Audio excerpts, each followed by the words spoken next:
아, 학계서에 이어서 스가랴서 보도록 하겠습니다. 스가랴서가 좀 더 어렵지만 스가랴서 오늘 간단히 보겠습니다. 스가랴서 옆에 좀 읽어주시겠습니까? 어르신 말씀이 좋습니다. 예, 이 역할을 스가랴가 하는 겁니다. 밑에 좀 읽어주실까요? 학계 애언을 거들어 2개월후 등장한 스가랴도 성전 건축 재개를 응원했습니다. 그 다음요. 나이 들어 성숙한 스가랴는 미래의 예루살렘과 거기에 오실 메시아를 보았습니다. 스가랴의 사역은요, 세 번으로 나눠져요. 세 번으로 나눠집니다. 성전 건축을 돕는 사역이 있습니다. 돕는 사역이 있고요. 그 다음에 그 중간 아마도 학계 선지자가 조금 시간이 지나면서 연세가 많으셨겠죠, 학계 선지자가. 포로 전에 잡혀갔으면, 포로 때 잡혀갔으면 나이가 몇 살 때 잡혀갔을까요? 20대 되기 전에 뭐 그렇게 잡혀갔어. 그렇죠. 포로 생활 몇 년 했을까요? 70년 했다면 1차 포로고요. 2차, 3차로 가면 한 50년 정도가 돼요. 2차, 3차로 가면, 그러고 1차 돌아왔다면, 그러면 그 연세에다가 뭐 7, 80대, 90대까지도 같이 생각해 볼 수 있죠. 그런 분이 돌아와서 몇 년 지난 거예요? 지금 13년 지났잖아요. 13년 지났고, 그러고 나서 다시 또 공사해가지고 4년 걸리거든요. 4년 걸려요. 6장 가보시면 다리오 왕 2년에 공사가 시작되어졌고요. 에스라서 6장 가보시면 다리오 왕 6년에 성전 공사가 완공되게 나와요. 그럼 4년 걸렸어요. 그죠? 그러면 이제 1차 포로 기한자가 도착해가지고 그 다음에 성전 공사가 된 게 13년 정도 시간 지났고 앞에 한 2년 정도 준비했고 거기다가 또 한 4년 더 한다면 어때요? 거의 한 20년이죠. 그러면 공사가 완공될 때 정도에는 학계 선지자는 세상을 떠나셨을 가능성이 높아요. 그러다 보니까 성전 공사가 한참 진행되고 있는데요. 스가랴서 읽다 보면 진행되고 있는 중에 금식에 대한 질문이 들어와요. 보통 이런 질문 들어오면 누가 답을 해줘야 될까요? 원래는 저는 학계가 해야 한다고 봅니다. 학계가. 여러분 예술아 하우스 저 가보세요. 방문해서 오시면 질문 답란은 노 목사님이 답변하시는 거예요. 그잖아요. 그죠? 답변하시는 거예요. 그런 것처럼 학계가 답변해야 되는데 학계가 답변하지 않고 스가랴가 답변해요. 그러고 봐서는 그 내용이 7장 8장이거든요. 여기 스가랴 7장 8장. 그 내용 그럼 그때 정도에는 학계 선지자가 그 포로 기한 공동체와 함께하고 있지 않았을 가능성이 높다는 거죠. 하나님께 부름 받으셔서 갔을 가능성. 그럴 때가 높을 거예요. 그런 시간이 있고 다시 9장부터 가보면요. 9장은 적어도 스가랴가 나이가 이제 충분히 든 거죠. 충분히 들어서 그러고 난 다음에 사역이에요. 그래서 스가랴서는 세 토막으로 나누세요. 1장부터 6장 성전 공사를 응원하는 내용이 나와요. 그리고 7장, 8장은요. 질문에 대한 답을 해줘요. 답을 해주는 나오고요. 그리고 9장부터 나머지 내용은요. 다가올 내일을 준비하게 해줘요. 다가올 미래를 준비하라? 갑자기 다미가 떠오르네요. 하여튼 앞으로의 예루살렘, 그곳에 오실 메시아, 그를 바라보게 하고 거기를 사모하게 하는 또 거기 가운데서 있을 겪을 일들을 미리 예언하는 내용이 9장부터 14장까지 있죠. 스가랴서를 한번 좀 보면요. 1장부터 6장입니다. 옆에 읽으실까요? 1장부터 6장입니다. 8개 환상이 나올 거거든요. 8개 환상인데 이건 성전 건축 응원이에요. 주제를 딱 정하시고 본문 해석하시면 돼요. 뭐라고요? 8개 환상 다 뭐라고요? 성전 건축 응원. 응원입니다. 그 다음에 7장, 8장입니다. 금식에 대한 질문과 답. 질문과 답인 거죠. 그래서 목회자는 성도들의 질문을 받아야 하고 목회자는 성도의 질문에 성실히 답해 줄 의무가 있다. 하고 저는 생각을 합니다. 그 다음에 9장부터 14장입니다. 읽으실까요?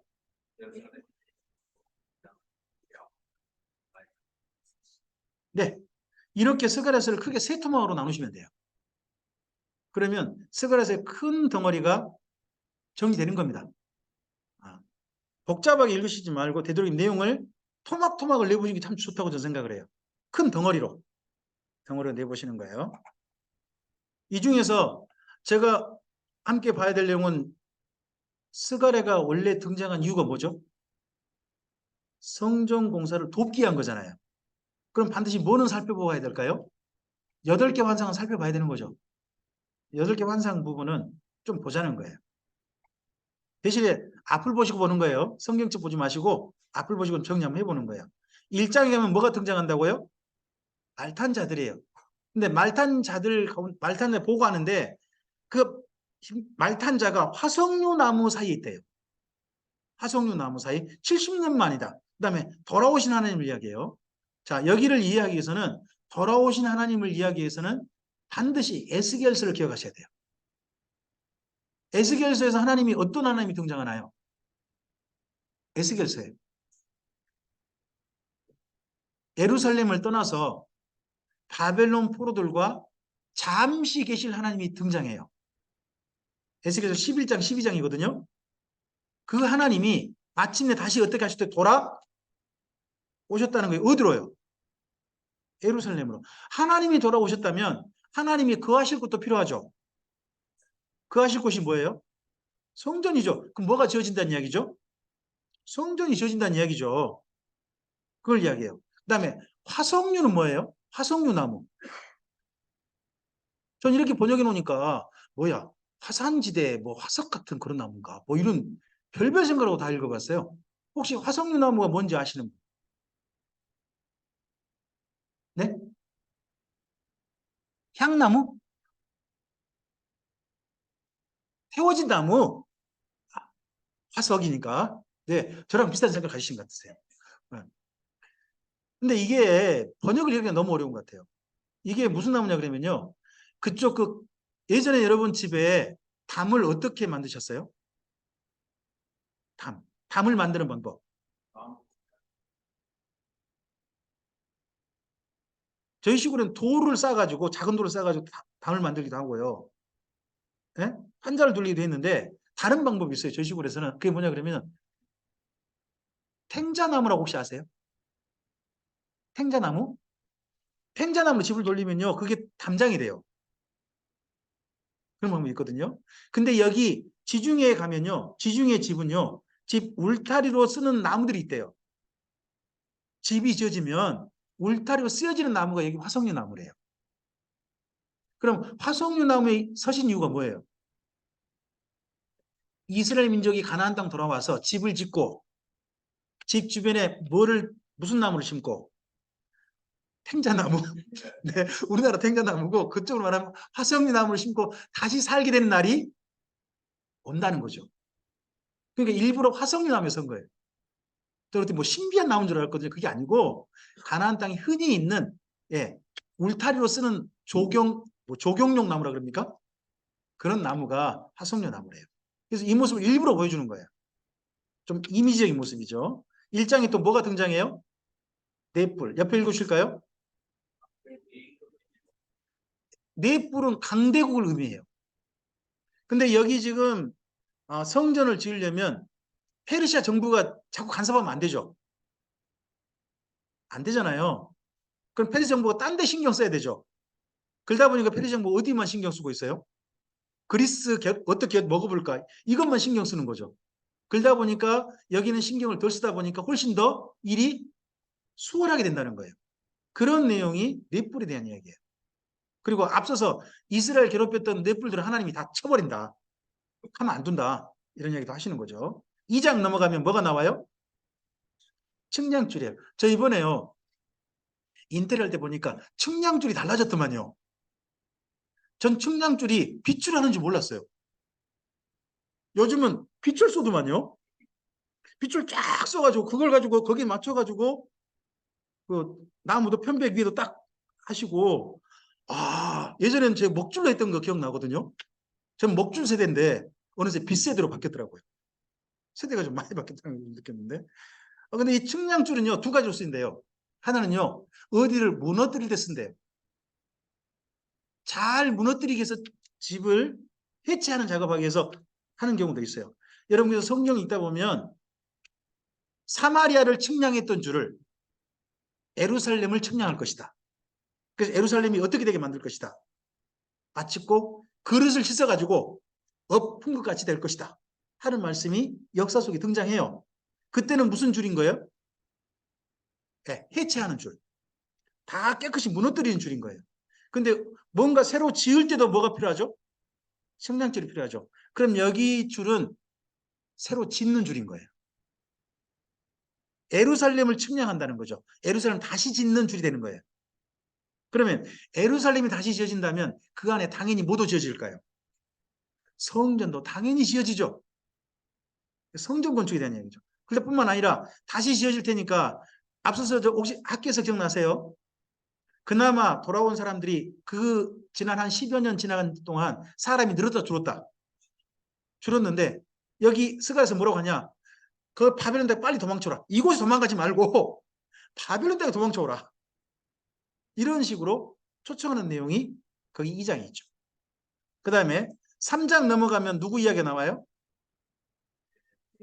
대제사장 요수아 이야기가 나와요. 요수아가 어떻게 있더라? 하나님 앞에 서 있더라는 겁니다. 무슨 옷을 입고? 더러운 옷을 입고. 근데 그의 오른쪽에 선자가 누구더라? 사탄이더라. 여러분의 오른쪽에 선자가 사탄이면 좋겠습니까? 싫겠습니까? 우리의 우편의 선자가 누구이길 원하십니까? 예수님이시거나 성령님이시거나. 그죠? 원래 파라클레토스라는 그 성령님의 별명이 우편의 선자잖아요. 우리의 오른편의 선자. 우리를 돕기 위해서 오신 분. 그런 의미잖아요. 근데 이 대제사장 옆에 사탄이 서 있고요. 3장에 가보니까. 또 무슨 옷을 입었어요? 더러운 옷을 입었더라는 거예요. 그 더러운 옷이 보니까 뭔가 죄를 지은 거예요. 죄를 지었어요.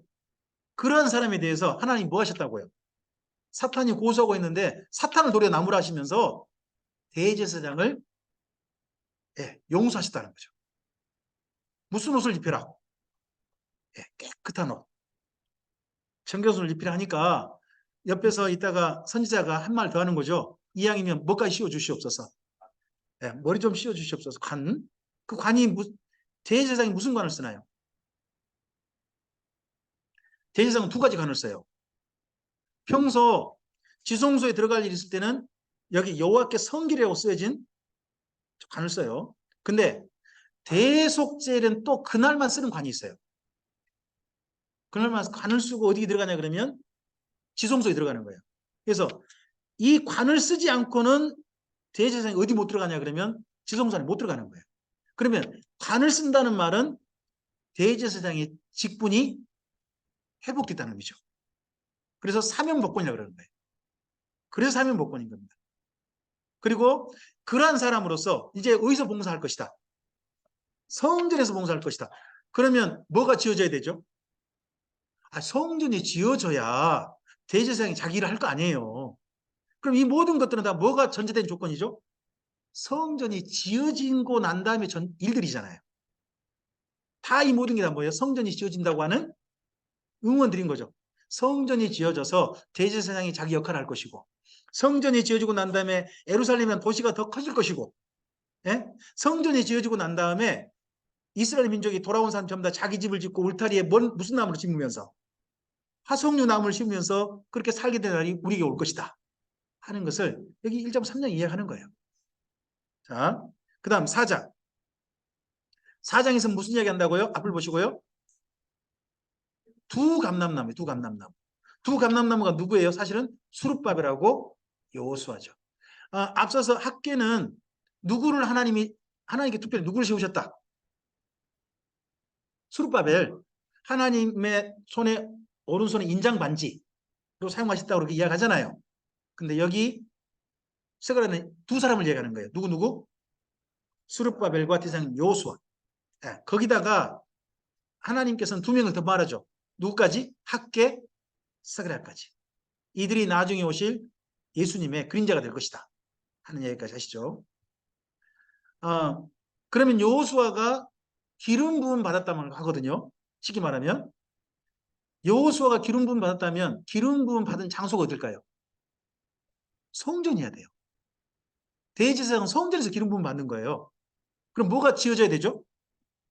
지어져야죠. 그래야 이게 가능해요. 이게 또 가능한 거예요. 그 다음에 5장. 뭐가 나와요?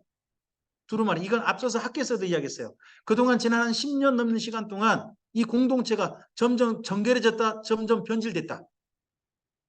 변질됐다. 이 이야기를 똑같이 누구도 하냐 그러면 여기 스가랴도 이야기하는 거예요. 죄가 쓰여진 제목들. 저주의 두루마리. 이것은 딴 데로 날려보내버려라. 어디로? 바벨론 땅 돌려보내고 너희는 저주의 민족이 되지 말고 누가 되어라. 앞에 학교도 이야기했죠. 이제부터 하나님께 너에게 뭘 주실 것이다. 복을 주실 것이다. 그랬던 것처럼 복의 사람들이 되라 하는 겁니다. 그 다음에 5장에서 뭡니까? 에바 여인 이야기하고 여신문화는 바벨론 돌아가는 거고, 그리고 6장에 가면 네 병거가 나와요. 네 병거가 그 중에서 어느 쪽에 나간 병거가 하나님 마음을 시원하게 하더라. 북쪽. 자, 예루살렘에서 북쪽이면 어디예요? 여기 북쪽은 대한민국 생각하시면 안 돼요. 서울 생각하시면 안 되고 대전 생각하시면 안 돼요. 그쪽 아니고 어디? 성경 항상 예루살렘을 생각하시는 거예요. 자, 뭐 간단하게 좀 이건 좀 상식적으로 해볼까요? 자, 예루살렘으로 오면 예루살렘에 오는 사람 보고 뭐라고 표현할까요? 성경은 이스라엘 민족 은한 표현. 올라간다. 예루살렘에 가까이 가면 뭐라고 한다고요? 올라간다. 예루살렘이 딴 곳으로 가면요. 내려간다. 우리나라식 표현은 또 맞는 거예요. 그리고 남방 그러면 어디의 남쪽? 예루살렘의 남쪽. 동방 그러면 어디의 동쪽? 그러면 동방의 독수리 그러면 어디가 떠오르는 거예요? 이사에서 보면 동방의 독수리가 나오거든요. 동방의 독수리?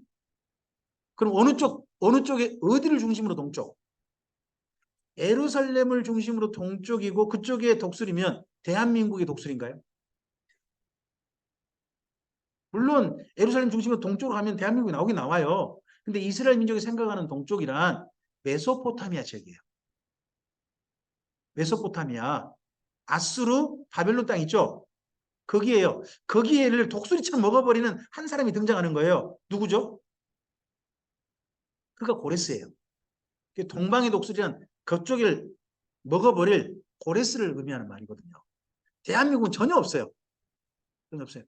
제가 예전에 착각을 했던 말 중에 아시아로 가려고 했다가 못 간 바람에 대한민국에 하나님 복음이 늦게 들어왔다 하는 얘기를 저는 믿었어요, 진짜. 혹시 그런 얘기 안 들어보셨어요? 바울이 성령이 막아가지고 아시아로 가려고 했는데 막으신 바람에 두로로 갔고 두로에서 저쪽 마게돈 사람들이 이리로 건너오라 하는 한상 보고 어디로 가버렸다? 서쪽으로 가버렸다. 그런 밤에 어디로 오지 않았다. 복음이 동쪽으로 앉고 서진을 하게 되었다. 혹시 그런 이야기 들어보셨나요? 그러다 보니까 복음이 한참 우리한테 멀게 왔다. 그것도 하나님의 뜻이었다. 근데 알고 보니까 자, 여러분 바울이 맨 좀 출발할 때 복음을 전하게 출발할 때 어디서 출발하죠? 교회. 수리아 안디옥 교회예요. 수리아 안디옥 교회. 거기에서 아시아는 동쪽이에요, 서쪽이에요? 서쪽이에요. 애초에 동쪽으로 간 적이 없어요. 아니, 수리아 안디옥에서 아시아는 서쪽이에요. 동쪽에 있지 않아요. 인도 쪽에 있지 않아요. 그런데 저는 그때 동쪽으로 갔다고 생각했단 말이죠. 아시아는 어디다? 대한민국이다. 중국이다.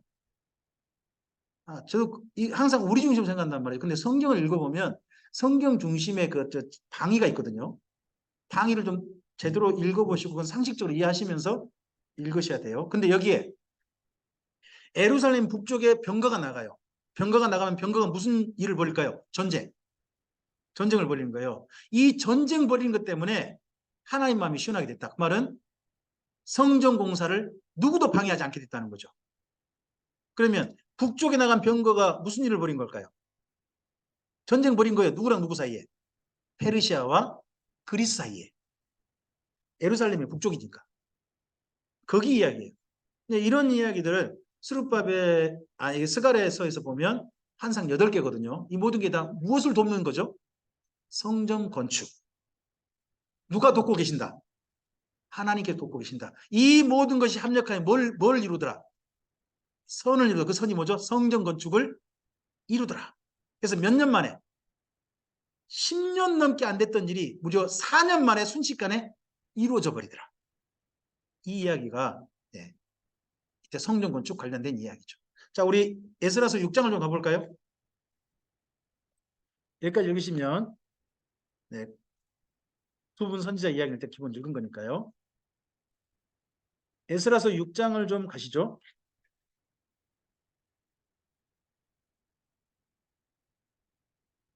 6장 가면 이에라고 돼 있죠. 다리오 왕이 조서를 내려서 문서창고 곧 바벨론의 보물을 쌓아둔 보물정각의 조서를 찾게 해서 어디에서? 2절 메대도 앙메다궁이죠. 앙메다궁. 거기에서 한 두루마리 찾는데 그 두루마리가 뭐예요? 고레스 칙령이었다. 발견했다는 겁니다.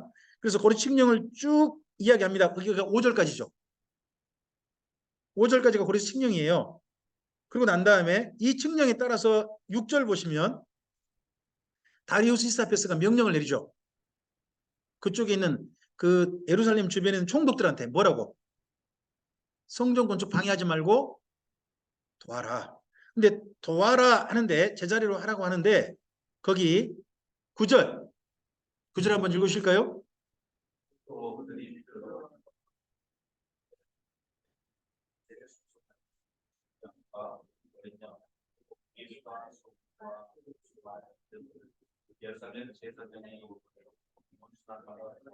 네.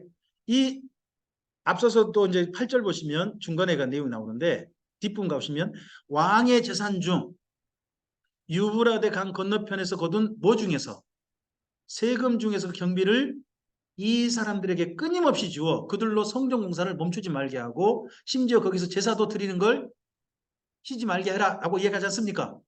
이게 앞서서 학개서에서 뭐라고 했어요? 이걸 보면 만국의 보배. 이게 만국의 보배예요. 만약에 이런 사건이 그 우리 교회에 이루어지려면요. 우리 교회에 재정부 장관이나 한은 총재나 우리 강주 같으면 강주은행 은행장 같은 분이 우리 교회를 다니셔야 돼요. 네? 아, 은행도 자기 돈 아닙니까? 아, 그렇습니까? 아, 그런다고 해서 안 되는 겁니까? 네. 하여튼 어쨌든 조금 좀 그렇게 돼야 좀 되죠. 아, 그래도 뭐 대통령 되니까는 뭐 조금 돈 좀 더 벌 수 있는 방법은 여러 개 있는 모양이더라고요. 조금 국가 도로 고속도로 살짝만 변경 돈도 좀 되는 것 같고 그런 건 좀 있는 것 같습니다. 어쨌든지 뭐 이런 부분들은 황제가 할 수 있는 일이죠. 그래서요. 여러분 거기 5절까지는 누구 칙령이고 고레스 칙령이고 그 다음에 6절부터 거기 12절까지는요. 다리오 칙령이에요. 그 6절에서 맨 뒤에 가보시면 중간에 보시면 뭐예요? 나 다리오가 뭘 내렸다? 다시 뭐를 근거로? 고레스 칙령 그대로 행하라 하면서 다시 거기에 뭘 더해준 거예요? 자기 칙령까지 더해서 이해를 한 거예요. 그래서 그 일이 신속히 진행돼서요. 13절부터 우리 15절까지 읽으시면 돼요. 13절부터 15절 읽습니다.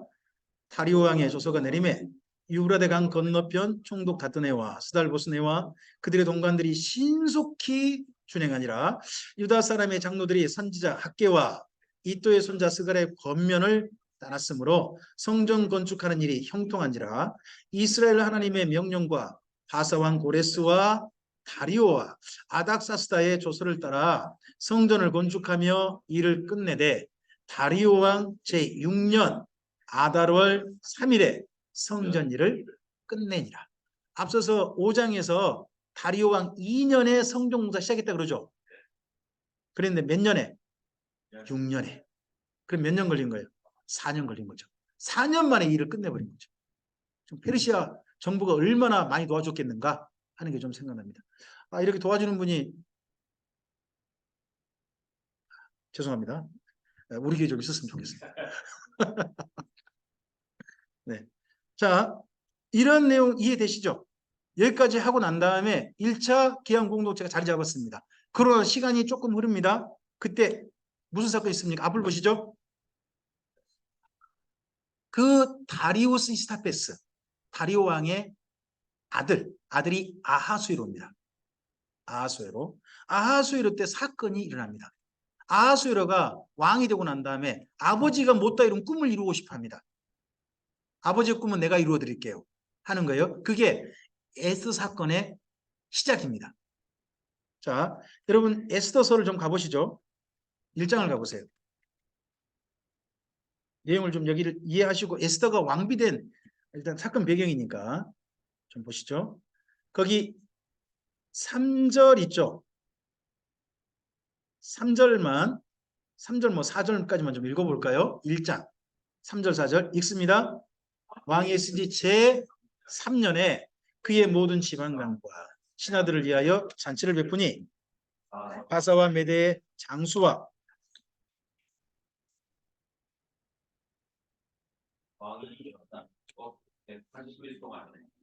그 영화로운 나라의 구함과 위엄의 혁혁함을 잔치를 며칠 해버려요?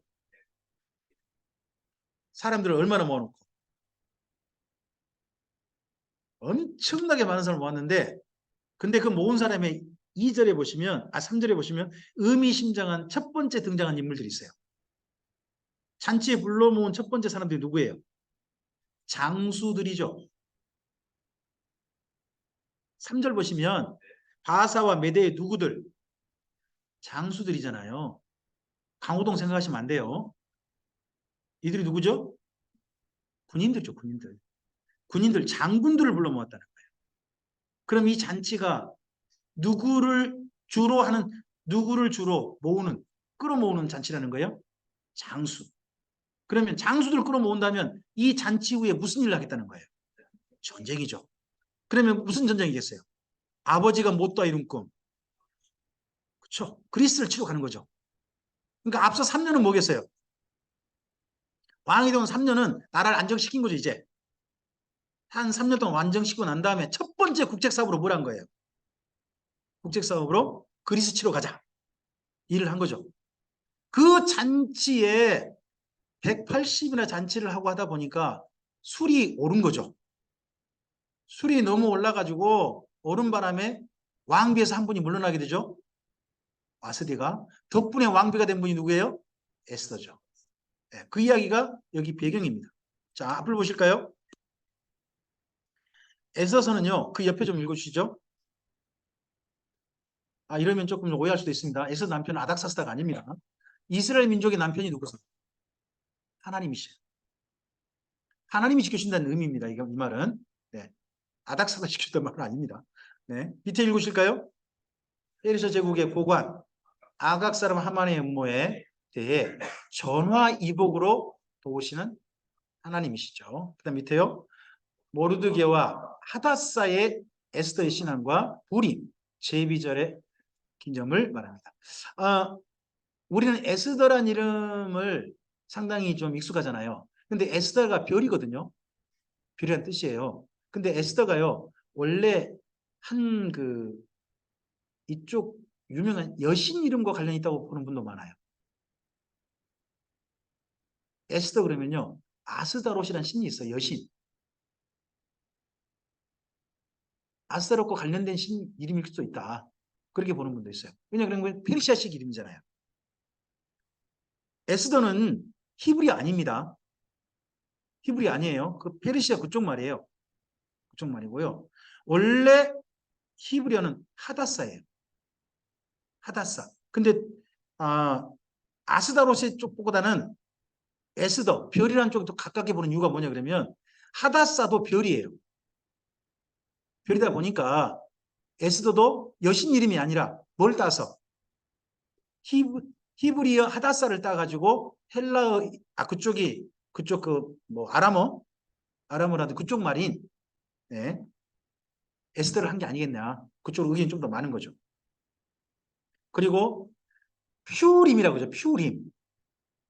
우리는 부림이란 말로 지금 번역을 해놨습니다만 원래 말은 퓨림이라는 말의 절기죠. 제비들이란 제비들.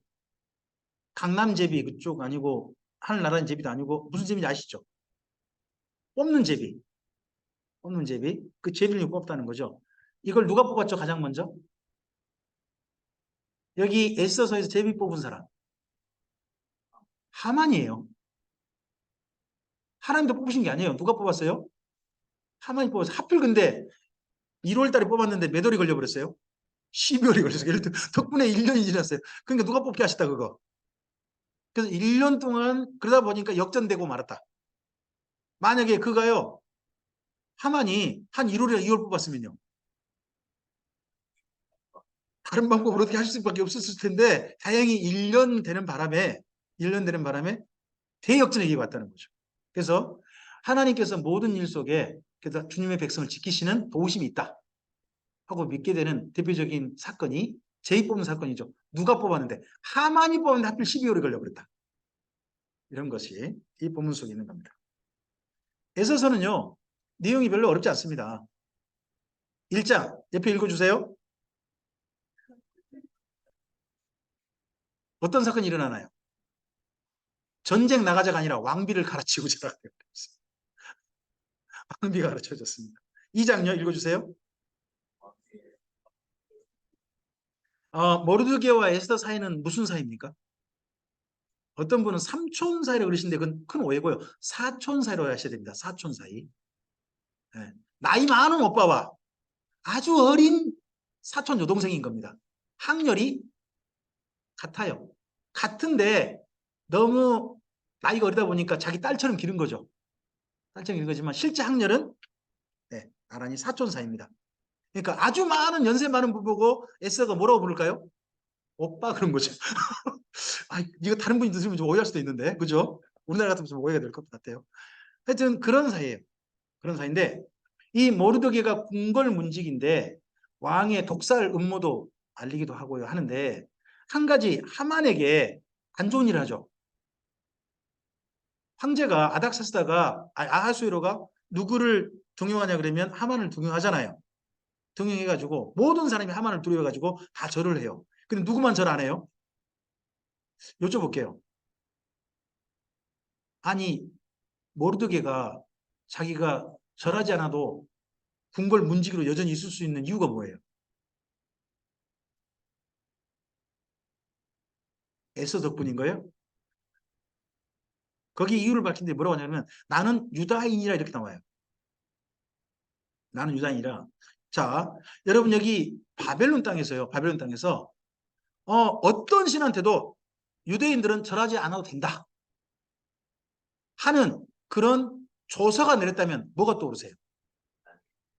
다니엘 때 어느 때? 두라 평지에서 다니엘의 세 친구 있잖아요. 세 친구가 절하지 않았죠? 절하지 않으니까 풀풀 들어갔다 나오잖아요. 그때 그 느부갓네살이 뭘 인정해 주죠? 누구의 신이 참신이다. 이 세 친구의 다니엘 세 친구들의 그 신이 참신이다. 고 인정해 주잖아요. 그때부터 이스라엘 민족이요 뭘 하지 않아도 됐을까요? 누구에게는?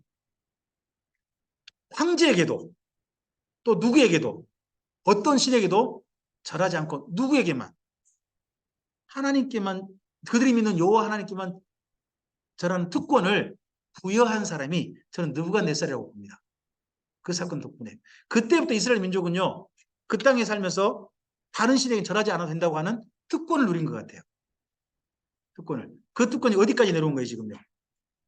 모르드게까지. 그러다 보니 궁궐 문직인데 아니 고관이 지나가는데 절하지 않아요. 근데 정식으로 그를 어떻게 할 수가 없어요.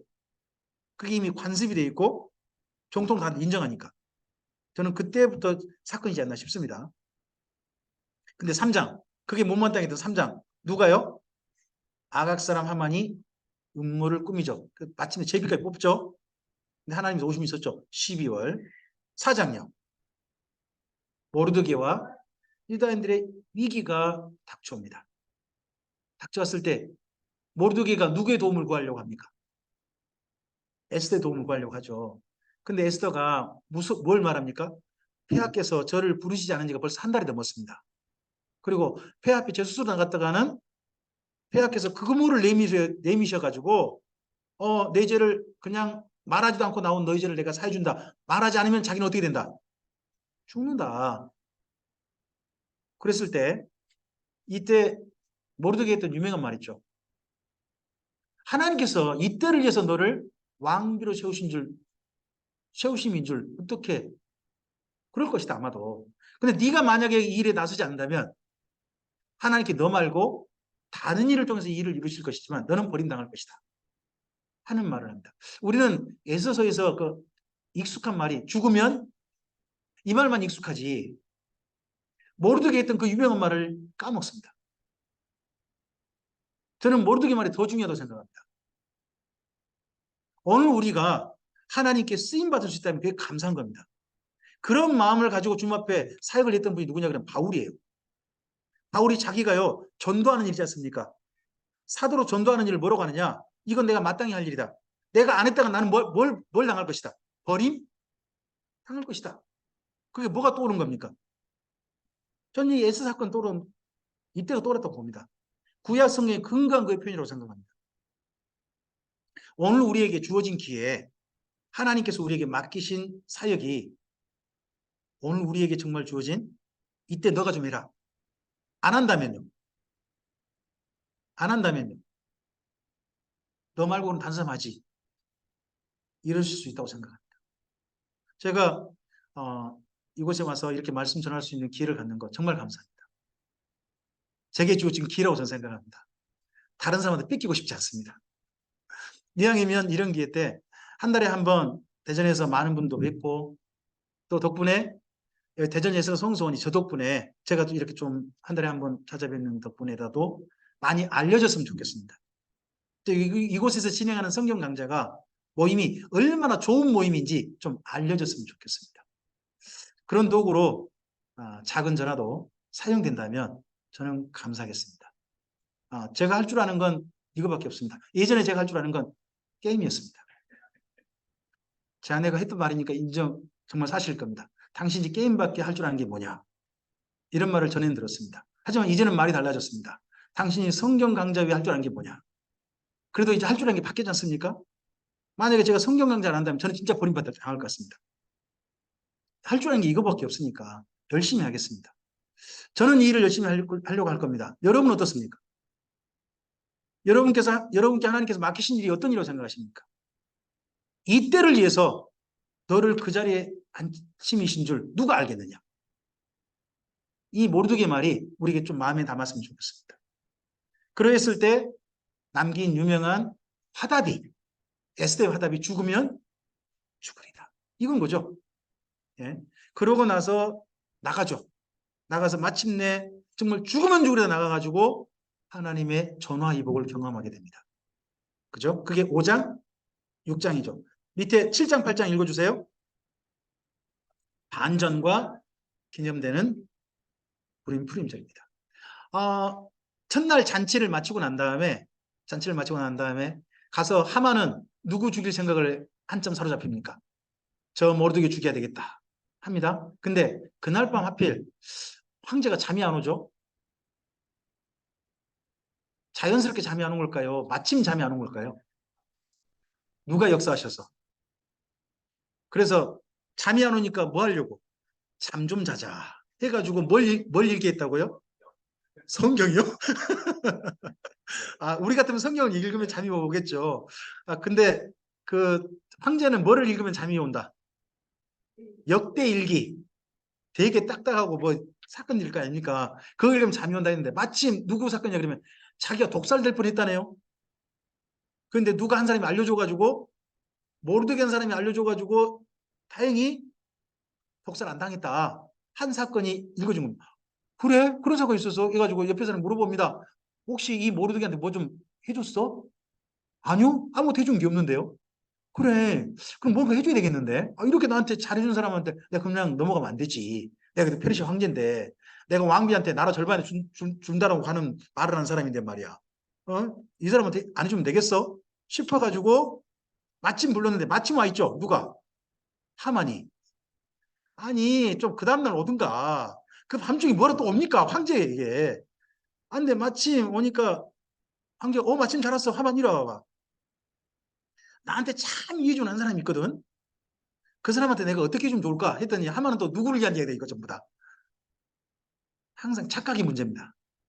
나를 위한 이야기다. 그러면 자기가 누리고 싶은 영광을 다 누리고 싶은 겁니다. 자기가 황제는 못 되더라도 황제 버금가는 영광을 누리고 싶다 해가지고 누구 옷을 입어보고 싶고, 그리고 누가 타는 수레를 타보고 싶고, 그리고 나갈 때 사람들이 비키거라, 물러서 거라, 누가 나가신다, 황제폐하 나가신다, 그런 말 하잖아요. 그런 말, 비슷한 말을 누가 들어보고 싶다, 내가 들어보고 싶다. 그러니까 하마니 그렇게 해달라고 하죠. 이거 나한테 하는 말이다. 근데 알고 보니까 누구예요? 자기가 죽이려고 했던 모르드게를 거기 앉히고 네가 앞장서가지고 물러섰거라 말이죠. 그래가지고 그 다음날 하루 종일 뭐 한 거예요? 그 성내를, 아니 모르드게를 태우고 앞장서가지고, 하만이 앞장서가지고 물러섰거라, 물러섰거라, 황제폐를 위한 자는 이 사람과 같이 될 것이다, 이분 같이 될 것이다 하고 하루 종일 내쉬고 다녔다는 거죠. 그러다 머리 싸매고 집에 갔더니 아내가, 아따 당신 기선이 끝났어. 근데 바로 누가 찾아왔어요? 잔치 준비하는 에스더의 그 잔치 대쪽도 세워도 보다 바로 잡혀간 거죠. 근데 그 바로 잔칫날에, 두 번째 잔칫날에 폐하께 에스더가 말하죠. 폐하, 저 죽게 됐습니다. 저와 제 민족이 죽게 됐습니다. 악한 사람들 죽게 됐습니다. 아니 당신을 이렇게 만든 사람이 누구요? 쟤요. 이 놀라운 장면이요, 여러분 저기 그 서양화가들 많이 그래요. 에스더가요 딱 가리키고요, 하만이 하고 있고 황제가 째려보는 그 그림 있잖아요.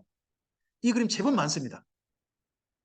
제법 많습니다. 한번 좀 에스더 해가지고 한번 좀 그림 찾아보시면 서양화가 많이 그럴 겁니다.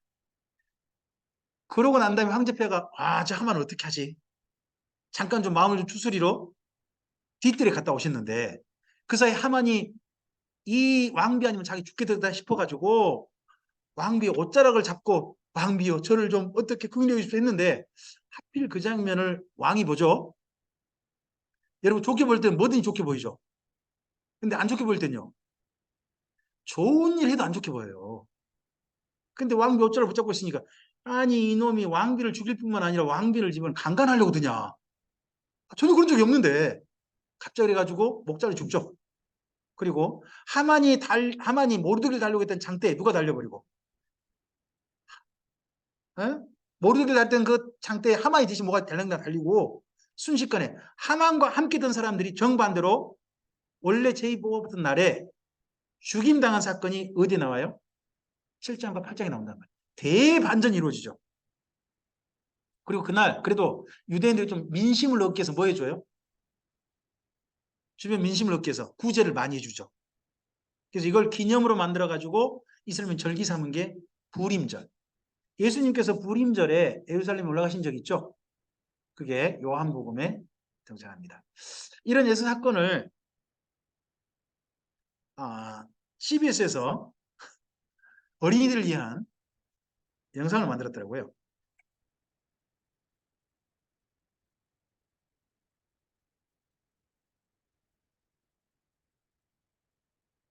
조금만 보고 밥 먹죠.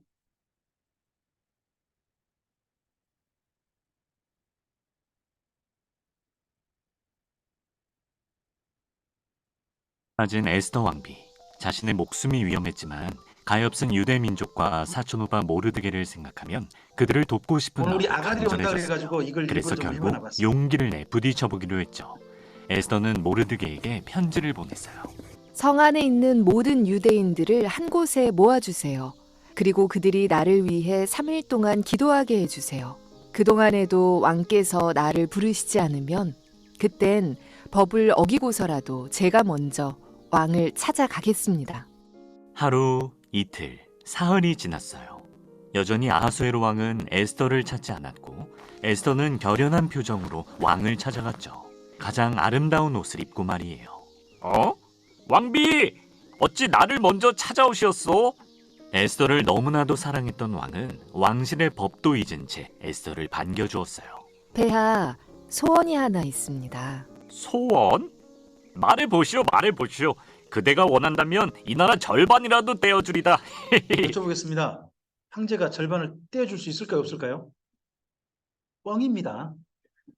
이건 뻥입니다. 근데 이제 황제가 난 그 정도로 뭐가 있다, 힘 있고 권력 있다는 말을 한 겁니다. 근데 이 말 따라한 사람이 있죠, 나중에 한 사람. 누가 따라하죠? 헤롯.